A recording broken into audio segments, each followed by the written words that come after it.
누가복음 12장 29절로 31절 말씀으로 염려하지 말라, 염려하지 말라 같은 제목으로 말씀을 전하도록 하겠습니다. 세상을 사는 사람들은 누구나 염려하고 삽니다. 그런데 예수님은 제 아들에게 말씀하시기를 너희는 염려하지 말아라 이렇게 말씀하셨어요. 누가복음 12장 22절에서 23절 말씀 다시 한번 읽어보겠습니다. 예수께서 자기의 제자들에게 말씀하셨다. 그러므로 내가 너희에게 말한다. 목숨을 부지하려고 무엇을 먹을까 하고 걱정하지 말고 몸을 보호하려고 무엇을 입을까 하고 걱정하지 말아라. 목숨은 음식보다 더 소중하고 몸은 옷보다 더 소중하다. 예주야 마이크 좀 조금 줄여줘. 1번 마이크 좀 줄여줘. 예수께서 자기의 제자들에게 누구한테 말씀하셨어요? 자기의 제자들한테. 그러니까 예수님이 지금 세상 사람들한테 얘기하는 거 아니에요. 예수님 안 믿는 사람들한테 얘기하는 거 아닙니다. 하나님 모르는 사람들한테 얘기하는 거 아니에요. 누구한테? 자기의 제자들에게 말씀하셨어요. 누가 제자입니까? 우리가 제자예요. 예수님 믿는 우리가 제자입니다. 하나님 믿는 우리가 제자예요. 근데 제자들에게 뭐라고 말씀하세요? 목숨을 부지하려고 무엇을 먹을까 하고 걱정하지 말아라. 몸을 보호하려고 무엇을 입을까 하고 걱정하지 말아라. 목숨은 음식보다 더 소중하고 몸은 옷보다 더 소중하다. 목숨을 위해서 우리가 정말 얼마나 많은 것을 먹으려고 합니까? 또 몸이 소중하니까 옷뿐만입니까? 뿐만이 이것저것 몸을 위해서 우리가 얼마나 하는 게 많아요. 몸보신도 하고. 그러니까 우리가 사는 건 다 이런 문제예요. 목숨을 위해서 먹고 사는 문제, 몸을 위해서 입고 여러 가지 것들이 많이 필요하죠. 그러니까 이런 것이 우리가 염려가 돼요. 근데 우리 예수님 뭐라고 말씀하세요? 제자들은 걱정하지 말고 걱정하지 말아라. 목숨이 음식보다 더 소중하고 몸이 옷보다 더 소중. 이게 무슨 말이에요? 목숨 소중하죠. 몸 소중하죠. 소중하기 때문에 우리가 먹는 것이고 우리가 입으려고 하는 거 아니겠습니까? 근데 이 말이 무슨 말이냐면, 자, 목숨과 우리의 몸은 누가 돌봐주신다? 하나님이 돌봐주신다. 우리가 예수님의 제자이기 때문에 예수님 믿고 우리가 하나님의 백성이 되고 하나님의 자녀가 되었기 때문에 하나님께서 우리의 목숨을 돌봐주시고 하나님께서 우리의 몸을 돌봐주신다. 그렇기 때문에 걱정하지 말고 걱정하지 말아라. 그렇게 얘기하고 있는 것입니다. 그러나 사람들의 얼굴을 보면은요, 염려가 가득해요. 그죠? 요즘 여러분의 염려는 무엇입니까? 그 염려 때문에 너무나 세상을 사는데 힘들게 살아요. 근데 문제는 우리가 예수님의 제자인데, 우리가 하나님의 백성인데, 하나님의 자녀들인데도 불구하고 똑같이 걱정하고 염려하고 있다라는 것입니다. 오늘 말씀을 통해서 예수님 우리에게 걱정하지 말아라, 염려하지 말아라 이렇게 말씀하고 있어요. 그러면 왜 우리가 걱정하지 말고 염려하지 말아야 되는가? 그럼 우리가 어떻게 염려하지 말고 걱정하지 말고 살아야 되는가? 정말 걱정 없는 세상, 염려 없는 세상 편하게 살 거예요. 네, 하나님이 세상 편하게 살으라는 거예요. 너희가 예수님의 사람들이기 때문에, 너희가 하나님의 백성들이기 때문에, 하나님이 돌봐주기 때문에 편안하게 살아라. 그렇게 말씀하고 있는 것입니다. 오늘 말씀을 통해서 한번 우리가 어떻게 염려하지 않고 살 수 있을까 살펴보겠습니다. 첫째, 염려한다고 잘 되는 일이 하나도 없기 때문입니다. 염려한다고 잘 되는 일이 하나도 없다. 누가복음 12장 25절 26절 다 읽어보겠습니다. 너희 가운데서 누가 걱정한다고 해서 제 수명을 한순간인들 늘릴 수 있느냐. 너희가 지극히 작은 일도 못하면서 어찌하여 다른 일들을 걱정하느냐. 자, 걱정한다고 제 수명을 한순간인들 늘릴 수 있느냐. 우리가 막 걱정하면서, 더 살아야 되는데, 10년 더 살아야 되는데, 20년 더 살아야 되는데, 100년, 200년 더 살아야 되는데, 이게 걱정한다고 이 생명을 1년, 2년 늘릴 수 있습니까? 늘릴 수가 없죠. 왜 그럴까요? 하나님이 위에서 부르시면 다 가야 돼요. 그렇죠? 하나님이 위에서 부르시면 그만 와라 그러면 다 가야 됩니다.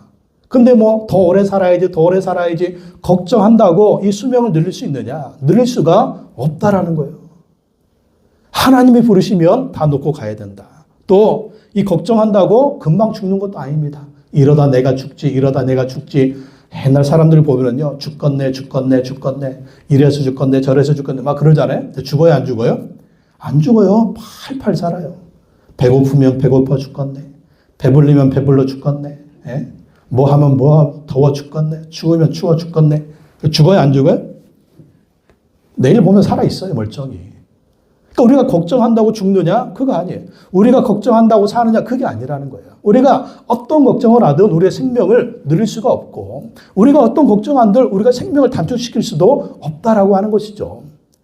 너희가 지극히 작은 일도 못하면서, 지극히 작은 일, 생명을 한순간 한순간 연장시키는 이게 지극히 작은 일이래요. 누구 앞에서는? 하나님 앞에서는. 하나님은요, 우리의 생명을 살리기도 하시고 죽이기도 하시는 것입니다. 우리가 걱정한다고 이 걱정하는 대로 되느냐? 아니라는 거예요. 걱정. 이 걱정은 정말 아무 쓸데없는 일이다. 기부왕이었던 폴 마이어라고 하는 분이 좋은 습관 24가지에서 염려가 주는 피해에 대해서 얘기하고 있습니다. 다음 그림 예주야. 염려가 주는 피해. 첫째는 부정적인 생각을 하게 만든다. 염려하다 보면 자꾸 부정적인 생각이 들어요. 또 아무것도 할 수 없다는 무기력감이 듭니다. 자꾸 염려하다 보면 무기력감. 또 세 번째는 두려움에 빠진다. 염려해 보십시오. 두려워요. 자꾸 두렵습니다. 또 네 번째는 창의성을 상실한다. 그러니까 창의성을 상실하기 때문에 아무것도 못하게 만드는 거예요. 또 스트레스를 받는다. 스트레스 받으면 어떻게? 밥맛이 없죠? 소화가 돼요? 소화 안 되죠? 먹어도 어떻게 돼요? 먹어도 막 체해져. 그러니까 스트레스 받으면 정신적으로도 힘들고 마음도 힘들고 몸도 힘든 거예요. 그러니까 막 병이 드는 거죠. 또 여섯 번째는 시간을 낭비한다. 밤새 걱정하고 잠도 못 자고 염려하고, 근데 문제는 염려의 90%는 결코 일어나지 않는다. 여러분 한번 뒤돌아보세요. 여러분 지난 과거를 보세요. 그렇게 걱정했던 일이 이루어진 거 몇 프로나 있어요. 염려의 90%는 결코 일어나지 않는다. 그렇기 때문에 염려는 시간 낭비다라고 하는 것입니다. 그래서 염려로는 아무것도 얻을 수가 없다. 어떤 사람들은요, 걱정을, 염려를 너무 많이 해가지고 신경성 불안장애가 있어요. 신경성 불안장애. 막 걱정하고 신경 쓰니까 막 불안한 거예요. 불안하다 보니까 막 몸이 여기도 아프고 여기도 아프고 여기도 아프고 여기도 아프고. 병원에 갑니다. 병원에 가서 검사하는데 여기도 아파요. 여기도 아파요. 여기도 아파요. 근데 병원에서 검사하면은요, 아무 데도 아픈 데가 없어요. 멀쩡하다는 거예요. 멀쩡한데 괜히 신경 써가지고 괜히 염려해가지고 괜히 불안해가지고 자기가 아프다고 느끼는 거예요. 근데 이렇게 검사해보면 아픈 것이 하나도 없다라는 것입니다. 그래서 염려하면 건강도 나빠지고, 또 염려하면은요, 다른 사람들하고 어울리는 것도 힘들어져요. 왜 그럴까요? 여러분 옆에 맨날 걱정하고 염려하고 한숨 쉬고 한탄한 사람 옆에 있다고 생각해 보세요. 어때요? 네? 나도 같이 다운돼요. 나도 같이 다운돼서 그 사람은 만나기도 싫어요. 그 사람하고 얘기하기도 싫어요. 대화하기도 싫어요. 왜? 만나기만 하면 땅이 꺼지니까. 하늘이 꺼지고 땅이 꺼져. 네? 그러면 정말 같이 스트레스 받는다니까요. 그러니까 염려는 아무런 도움도 안 된다. 염려하면 나도 손해, 남도 손해다라는 것입니다. 그래서 염려하지 말아라. 또 두 번째, 염려를 이기려면은요, 하나님을 믿고 신뢰해야 합니다. 하나님을 믿고 신뢰해야 된다. 누가복음 12장 24절 다시 읽어보겠습니다. 까마귀를 생각해 보아라. 까마귀는 씨를 뿌리지도 않고 거두지도 않고 또 그들에게는 곡간이나 창고도 없다. 그러나 하나님께서 그들을 먹여주신다. 너희는 새보다 훨씬 더 귀하지 않으냐. 하나님이 까마귀를 먹이신대요. 여러분, 하늘에 까마귀만 있나요? 까치는 뭐 먹고 살지? 비둘기는 뭐 먹고 살지? 독수리는 뭐 먹고 살지? 여러분, 그런 생각 해본 적 없습니까? 막 비바람이 치는 날 저 새들은 어디 가서 숨어 있지? 참새들은 뭐 먹고 사나? 어떻게 사나? 또 보면 막 날아다니면서 뭐 뽁뽁이 울어대고 까마귀 울어대고 참새 울어대고 새들 울어대고 어떻게 뭐 먹고 사나? 하나님이 먹여주신다. 하나님이. 저 짐승들 뭐 먹고 살아? 보면은요, 다 먹고 살아요. 누가 먹여주신다? 하나님이 먹여주신다. 하나님. 너희들은 새보다 훨씬 더 귀하지 않느냐. 우리가 하나님의 자녀인데 우리는 이 새보다 까마귀보다 짐승들보다 훨씬 더 귀하다라는 거예요. 그래서 하나님이 우리를 먹이시기 때문에 염려하지 말고 하나님을 믿고 살으라는 거예요. 또 하나님은 들에 백합화를 입히듯이 우리를 입히신다. 그렇게 말씀하고 있습니다. 27절, 28절 다시 읽어보겠습니다.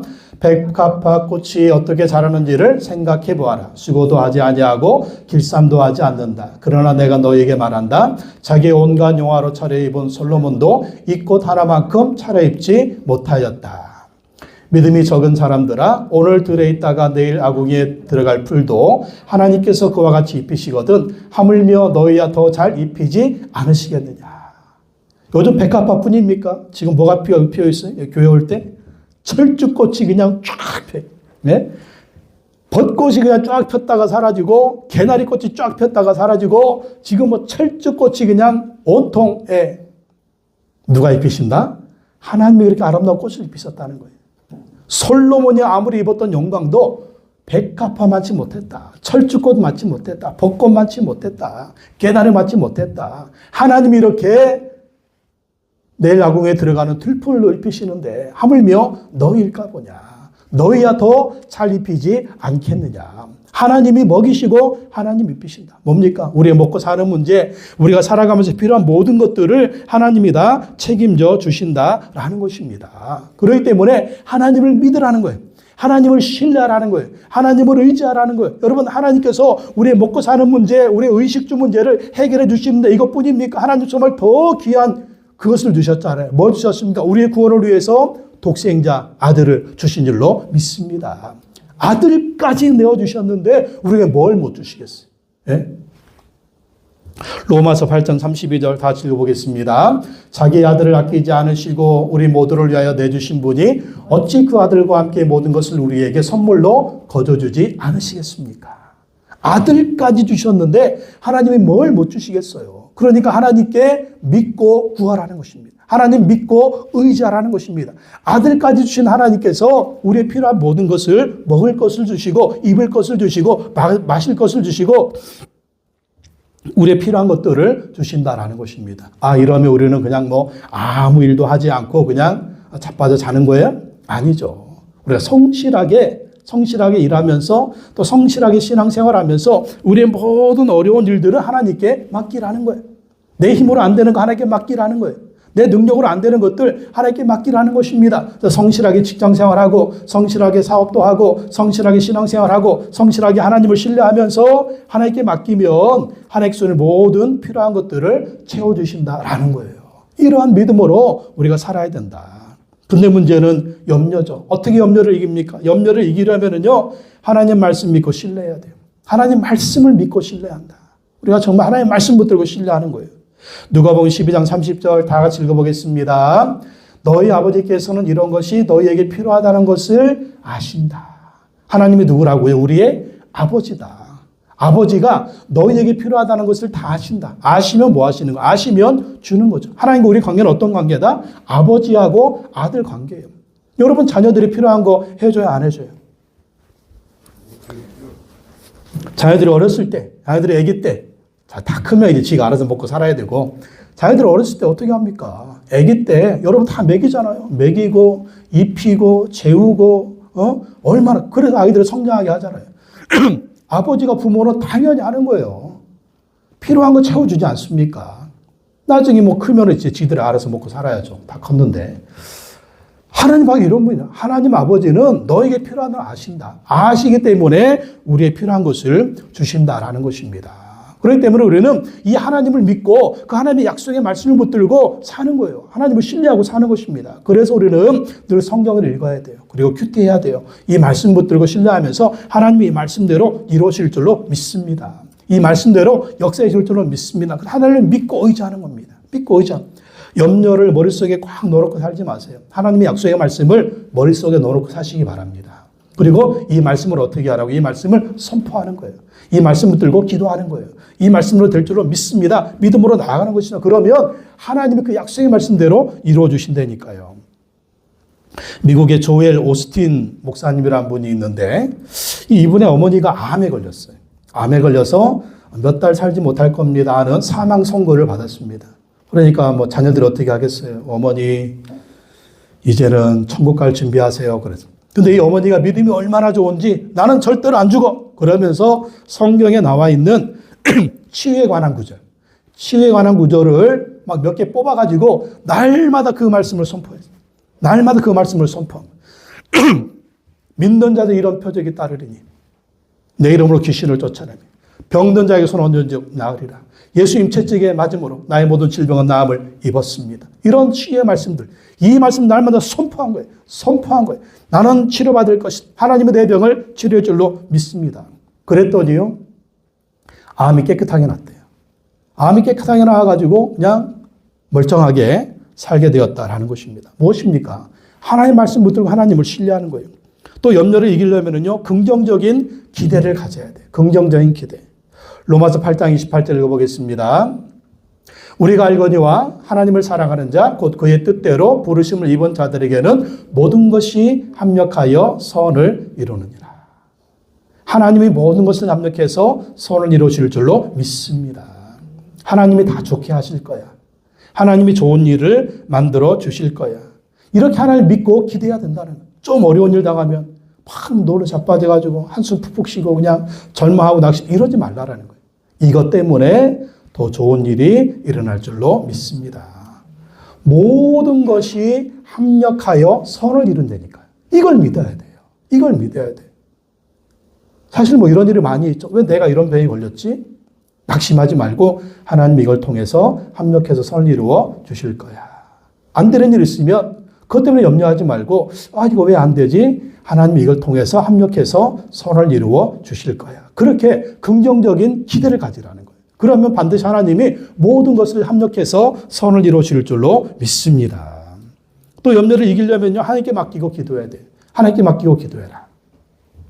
빌립보서 4장 6절 7절 읽어보겠습니다. 시작. 아무것도 염려하지 말고 다만 모든 일에 기도와 간구로 너희 구할 것을 감사함으로 하나님께 아뢰라. 그리하면 모든 지각에 뛰어난 하나님의 평강이 그리스도 예수 안에서 너의 마음과 생각을 지키시리라. 아무것도 염려하지 말고. 그러니까 염려되는 건 뭐 하라는 거예요? 염려되는 건 기도와 간구로 너희 구할 것을 감사함으로 하나님께 아뢰라. 그러니까 염려되는 모든 것들은요, 원망하지 말고 불평하지 말고 하나님 감사합니다. 하나님께 맡깁니다. 하나님 도와주십시오. 하나님 역사해 주십시오. 그러면 하나님의 평강이 제일 먼저 어떤 응답이 와요? 하나님의 평강의 응답이에요. 평강의 응답. 그러니까 염려는 사라지고 걱정은 사라지고 평강의 은혜를 주시는 거예요. 마음이 평안해요. 그리스도 예수 안에서 너의 마음과 생각을 지켜주신다. 문제 해결된 건 아니에요. 여전히 어려워요. 여전히 문제는 있어요. 근데 내 마음은 평안해. 희한하죠. 왜 그럴까요? 하나님이 그 마음을 붙들어 주기 때문이에요. 그리고 하나님이 그 문제도 어려운 일도 하나님 붙들어 주셔서 아름답게 해결해 주실 줄로 믿습니다. 왜 염려해요? 내가 해결할 능력이 없기 때문이에요. 내가 해결할 능력이 없다는 뭐예요? 내가 누구를 의지하는 거예요? 나를 의지하는 거예요. 나를. 그러니까 나만 바라보고 나를 의지하니까 해결할 능력이 없어서 자꾸 염려하는 거예요. 그러니까 죽을 때까지 염려가 되는 거죠. 왜? 나는 죽을 때까지 약하니까. 나는 힘이 없으니까. 안 되니까.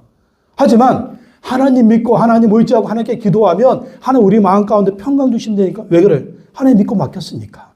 믿고 맡기니까 하나님의 뜻대로 인도해 주시니까 내 마음은 평안한 거예요. 그리고 하나님의 뜻대로 인도하셔서 그런 문제도 해결해 주신다라는 것입니다. 그렇기 때문에 염려가 올 때마다 하나님께 기도하십시오.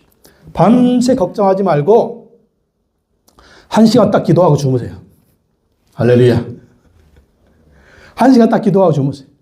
그리고 하나님이 알아서 다 해결해 주신다. 하나님 다 해결해 주신다. 세 번째는 먼저 하나님의 나라를 구하라 말씀하고 있습니다. 먼저 하나님의 나라를 구해라. 31절 말씀 다시 읽어보겠습니다. 그러므로 너희는 그의 나라를 구하여라. 그리하면 이런 것들을 너희에게 더하여 주실 것이다. 너희는 그의 나라. 그의 나라가 뭡니까? 하나님의 나라죠. 하나님의 나라. 하나님의 나라를 구해라. 마태복음에 보면 너희는 먼저 그의 나라와 그의 의를 구해라. 그러하면 이 모든 것들을 너희에게 더하여 주실 것이다. 너희 필요한 모든 것, 너희의 먹을 것, 너희가 원하는 것들을 하나님이 다 채워주신다는 것입니다. 먼저 하나님의 나라와 하나님의 의를 구하라. 하나님의 나라를 구한다는 건 무엇입니까? 하나님을 사랑하고 하나님을 예배하는 거예요. 하나님이 인생의 1순위로 놓는 것입니다. 그래서 하나님을 사랑하고 하나님을 예배하는 삶. 그것이 바로 하나님의 나라와 하나님의 의를 구하는 삶. 이렇게 우리가 주일 예배를 드리는 거예요. 왜? 나를 창조해 주신 하나님 찬양합니다. 나를 구원해 주신 하나님 찬양합니다. 하나님을 예배합니다. 나에게 천국을 주시고 나의 부활을 주신 하나님을 예배합니다. 찬양. 이게 하나님의 나라를 구하는 것입니다. 그래서 여러분 주일 예배 드리기를 힘쓰십시오. 이 예배를 드리면 또 하나님이 여러분의 필요한 일주일에 필요한 모든 것들을 또 다 채워주시는 거예요. 채워주시는 거예요. 그리고 이 예배를 통해서 하나님께 영광 돌려드리면 하나님이 여러분에게 새 힘을 주시는 것입니다. 새 은혜를 주시는 것. 그리고 일주일을 살아갈 수 있는 능력을 주시는 거예요. 그래서 여러분 주일 예배 드리기를 힘을 쓰십시오. 주일 예배에 힘을 쓰면 하나님의 은혜가 또 한 주간 임하게 되는 것입니다. 주님이 주신 힘으로 또 한 주간 승리하며 살 수가 있는 것이죠. 이게 하나님의 나라를 먼저 구하는 것입니다. 또 하나님의 나라를 구한다는 건 무엇입니까? 예수님을 인생의 주인과 왕으로 모시는 거예요. 내 인생의 주인 예수님입니다. 내 삶의 주인 예수님입니다. 내 가정의 주인 예수님입니다. 나의 사업과 직장과 가정과 자녀와 진로와 계획과 미래와 또 사람들의 관계 모든 것의 주인이 예수님이기 때문에 예수님 뜻대로 하겠습니다. 이게 하나님의 나라와 의를 구하는 삶입니다. 그렇게 살면 하나님 우리의 모든 필요한 것들을 채워주신다. 왜? 지금 하나님 의지하고 있으니까. 예수님 의지하고 있으니까. 또 주님을 기쁘시게 하는 삶을 살기로 결단하고 있으니까 하나님이 책임져 주시다. 네가 나를 신뢰하는 거야. 네가 나를 믿는 거야. 네가 나를 의지하는 거야. 그래, 내가 너의 모든 필요한 거 채워줄게. 내가 너의 인생을 책임져 줄게. 그러면은요, 정말 하나님 우리 인생뿐만 아니에요. 우리 가정도 책임져 주시고 우리 자녀들도 책임져 주시고 우리 자손들도 책임져 주실 줄로 믿습니다. 이게 믿음이에요. 이렇게 믿으라니까요. 여러분 자녀들 책임질 수 있어요?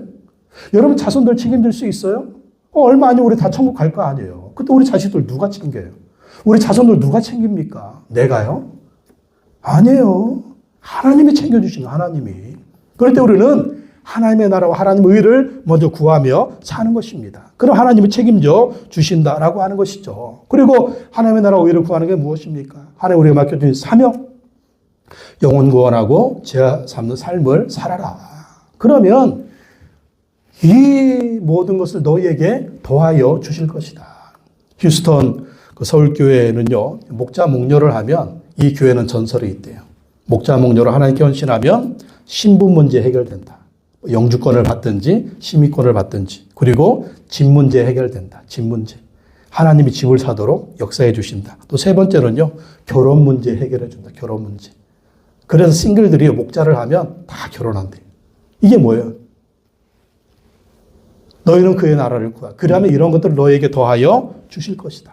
하나님이 하나님의 나라를 구하며 살면 하나님 우리의 필요한 모든 것들을 더해서 주신다라는 것입니다. 또 하나님 우리에게 물질의 축복의 약속 무엇입니까? 11조의 약속이죠. 말라기 3장 10절 다 같이 읽어보겠습니다. 너희는 온전한 11조를 창고에 들여놓아 내 집에 먹을 거리가 넉넉하게 하여라.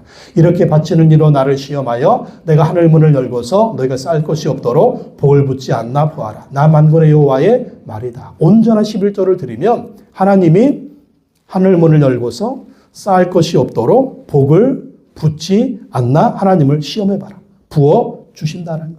하나님이 채워주신다. 하나님이 부어주신다. 저도 뭐 신앙생활 어렸을 때부터 했으니까 11조를 얼마나 많이 했겠습니까? 뭐 많이 한 건 아니고 주신 것에서 11조를 드리는데 그렇다고 이 말씀처럼 하늘 문을 열고 쌓을 것이 없도록 복이 쌓였느냐? 그건 절대로 아닙니다. 통장에 수억 원이 있고 내 집이 있고 뭐 그건 또 절대 아니에요. 예. 근데 하나님이 주시는 복이 돈만 있는 것은 아니에요. 돈으로만 국한된 거 아니라는 거예요. 11조 드리는 삶을 살았습니다. 예. 먹는 약 없이 병원에 누워있지 않고 건강의 복을 받았습니다. 예. 자꾸 실비 보험사에서 전화가 와요. 왜 실비보험을 청구하지 않냐고. 아픈 데 없으세요? 없어요. 먹는 약 없어요? 없어요. 암보험 좀 하나 더. 먹는 약 또는 왜 무슨 암보험을 드냐. 이게 축복이에요. 건강의 복. 얼마나 축복입니까? 늘 11조를 드렸더니 하나님이 이렇게 건강의 복을 주셨습니다. 이것뿐입니까? 또 결혼의 복도 주신 거죠. 예. 11조 드리는 삶을 살았더니 나보다 키 2cm, 키 1cm 큰 자매 만나가지고 가정을 꾸린 거. 이것도 축복이잖아요. 예? 뭐 비록 집은 월세로 살고 있지만 멋진 아들이 있고 멋진 딸이 있고 이게 돈보다 더 소중한 거 아니에요. 사랑하는 자녀들이. 이게 또 얼마나 큰 축복입니까? 예? 뭐 애들도 건강하고, 뭐 지들 뭐 공부 열심히 하고, 또 자기 뭐 꿈을 찾아가고, 또 이렇게 신앙생활 잘하고 있고, 이게 축복 아니에요? 이거 돈으로도 바꿀 수 없는 엄청난 축복인 줄로 믿습니다. 또 하루 뭐 3끼 먹고 살지, 뭐 하루 뭐 5끼 먹고 살아요? 하루 3끼 먹고 잘 살고 있어요. 예. 3끼 먹고 잘 살고 있고, 뭐 옷도 몇 벌이나 있어요. 여러분 집에, 저뿐인가요? 여러분 집에 옷이 얼마나 많이 있어요, 또. 집은 좁아 죽겠는데, 뭔 옷이 그렇게 많은지. 하고 좀 버리라고 해도 안 버려. 그냥. 자꾸 그냥 옷이 넘쳐요. 버릴 정도로 버려야 되는데, 또 안 버리고 그렇게 또 먹을 거? 또 냉장고 보면, 얼마나 또 그냥, 예? 빨리빨리 먹고 버려야 되는데, 또 그 안에 넣어가지고 또 썩어가지고 버리는 게 또 얼마나 많습니까? 그러니까 이런 거 보면 이게 축복이죠. 내가 하늘문을 열고서 냉장고에 쌓을 것이 없도록 복을 붓지 않나 보라. 엄청 축복입니다. 냉장고 들어갈 데가 없어, 지금 들어갈 데가 없고, 좀 빨리, 1년이고 2년이 쌓여야 되고, 빨리빨리 좀 버리고 그래야 돼. 쌓을 것이 없어요. 집도 좀 치워야 되는데, 뭔가를 자꾸 집에다가 잔뜩 갖다 놔가지고, 버려도 자꾸 막 쌓이는 것들. 예. 이게 쌓이는 거지, 뭐, 이게 복이지. 뭐가 뭐, 신발장에 신발들 가득 있고, 통장에 돈만 없다 뿐이지, 필요한 것 다 있어. 이게 얼마나 복입니까? 집도 내 집 아니면 어때? 월세 살면 어때요? 어차피 죽으면 다 놓고 가는 거. 예? 이게 축복 아니겠습니까? 그래서 하나님께 11조를 드릴 때 정말 뭐 나에게는 통장에 돈이 없어. 이건 정말 빙산의 일각이라니까요. 이건 돈은 빙산의 일각이고 하나님이 주신 그 은혜들을 한번 헤아려 보자. 은혜들을 헤아려 보면 천국의 복은 정말 큰 축복이고 부활의 복도 정말 큰 축복이고 하나님이 함께 하신 이것도 정말 큰 축복이고 힘들고 어려울 때마다 하나님께 기도할 수 있으니 정말 이건 축복이고 정말 인간적으로 다 비교해서 부족한 것이 있지만 내 마음은 너무나 평안하다는 거예요. 그리고 하나님은 늘 이 마음에 자족하는 마음을 주셨다는 거. 자족하는 마음. 뭐가 있어서 마음이 자족하는 마음이 아니라 없는데도 자족하는 마음. 이게 얼마나 큰 축복입니까? 사람들은 그렇잖아요. 있어도 부족하다는 거예요. 조금만 더. 항상 가진 것은 많은 것 같아요. 속은 비어 있어요. 왜 그럴까요? 그 마음은 하나님이 채워주셔야 돼요. 내가 하늘문을 열고서 너희가 쌓을 것이 없도록 복을 붓지 아니하나 보라. 저는 하나님이 마음에 큰 복을 주셨습니다. 마음에 복을 주셔서 마음이 늘 평안한 거예요. 자족하는 마음이 있는 거예요. 에? 그렇다고 뭐 애들 보기에는 남의 집 아빠는 돈도 많던데 돈이 없어도 믿음의 복이 충만합니다. 우리 자녀들한테도 돈을 물려주기보다는 믿음의 복을 물려주는 거예요. 그러면 우리 자녀들도 이 믿음의 복을 받아서 하나님의 은혜와 축복으로 하나님 또 역사해 주실 줄로 믿습니다. 제가 지난번에 설교했잖아요. 요셉이 주일 지키기로 결단하고 알바짜리 주일날 안 하고 또 이렇게 주일 지키기로 결단했더니 하나님이 학교에 꿀알바를 주셔가지고 근로장학생이 돼서 이제 근로 장학금을 탔는데 첫 열매는 어떻게 해야 돼요? 첫 열매는 하나님께 드려야죠. 11조 드리는 건 기본이고 그 첫 열매를 하나님께 드렸습니다. 그러면 또 하나님께서 또 채워주실 줄로 믿습니다. 이게 바로 하나님께 드리는 그러한 삶입니다. 그러면 또 하나님은 또 주시는 거예요. 또 주세요. 또 11조 드리면서 첫 열매를 드리면서 드리는 삶을 살았더니 여태까지 굶어본 적은 한 번도 없다. 굶어본 적은 한 번도 없다. 이 얼굴이 굶은 얼굴입니까? 이 몸매가 굶은 몸매? 굶어 죽는 일은 없다. 또 마실 거, 입을 거 이게 없어가지고 어려움 당한 일은 또 없다. 풍족하지는 않죠. 풍족하지는 않지만 하나님은 필요한 것들을 다 채워주신다. 사실 뭐 요즘에도 그래요. 요즘에도 통장이 딱 제로가 될 때가 있어요. 뭐 마이너스 안 되는 게 뭐 축복이긴 하지만 딱 제로가 될 때 또 어떡하지? 그것도 믿는 거예요. 하나님이 또 주실 줄로 믿습니다. 또 하나님 믿고 신뢰하는 거예요. 그러면 또 하나님이 채워주시고 인도해 주는 것을 늘 경험하며 삽니다. 그렇습니다. 하나님의 나라와 하나님의 의를 먼저 구하는 삶을 사십시오. 예배드릴 힘쓰십시오. 또 11조를 드리십시오. 하나님 주신 것에서 그리고 하나님 맡겨진 사명, 영혼권의 제사섬 사명 집중해 보십시오. 하나님께서 여러분이 기대하고 원했던 것보다 더 아름답게 축복해 주실 줄로 믿습니다. 그러면 그렇게 살아서 여러분 한번 간증하고 간증하는 일이 있기를 예수님의 이름으로 축복합니다.